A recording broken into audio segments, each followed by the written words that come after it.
So hey, what's up everyone, and welcome to the first game dev video, and we're going to be looking at the compact disc Flinger.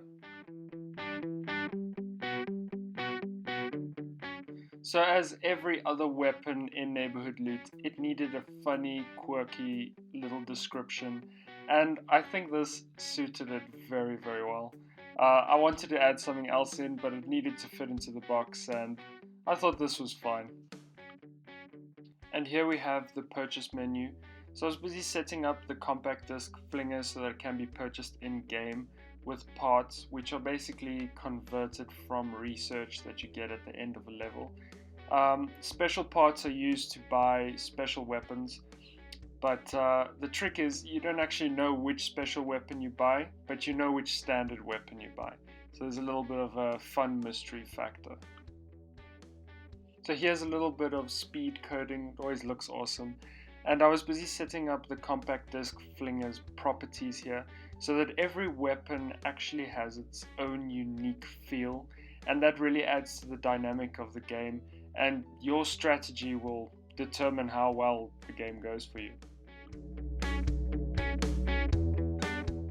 Here I'm just connecting everything because I wrote a script that controlled the properties of each weapon. So I can just change it in one place and this will all change dynamically, and this just speeds up the development process and if any changes need to be done. Just doing final checks of the weapon to see if it looks fine and then adding it in game. So here I'm adding the texture for the compact disc Flinger and I'm giving it a normal map because the shelf is made out of wood, so I wanted it to have that little indented look and to give it that wooden feel.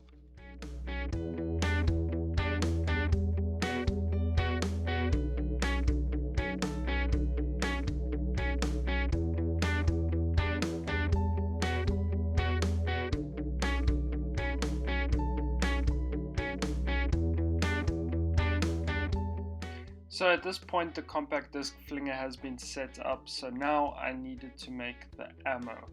And it needed to be simple because obviously it's going to be shooting very quickly, so a person won't stop to actually see what it looks like.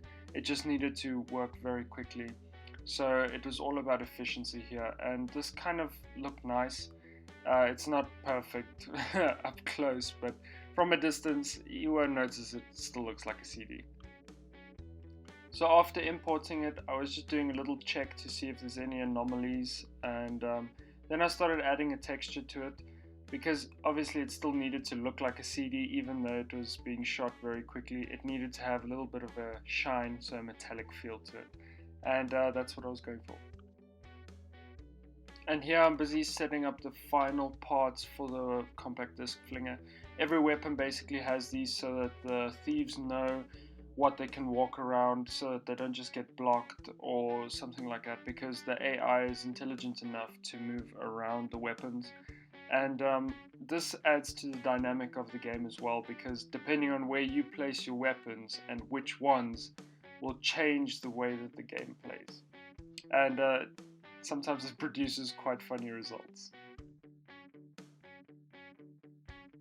And welcome to the weapon testing ground. So every single weapon goes through this test to fine-tune the properties to really differentiate each weapon so that every weapon can really be unique. Because some weapons, they shoot too quickly or too slowly, or they're just not powerful enough. So here just that single weapon is tested and really pushed to the max. And here I'm just grouping weapons of the same kind just to see how they'll react when they are in groups of their own kind.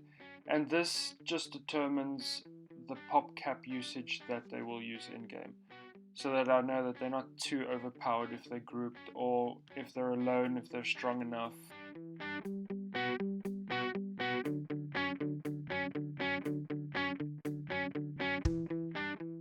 And it's just really fun to place as many weapons as possible. But a thief gets in here and there's only one item left, as can be seen on the bottom left hand corner, and that thief will steal the last item and the game will end.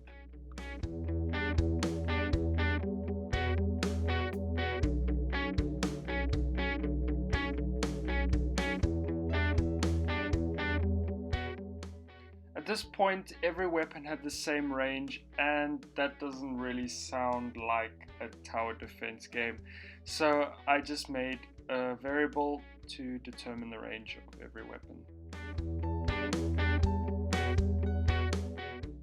So here I'm just adding the range property to every weapon, and I'm just using a placeholder for now.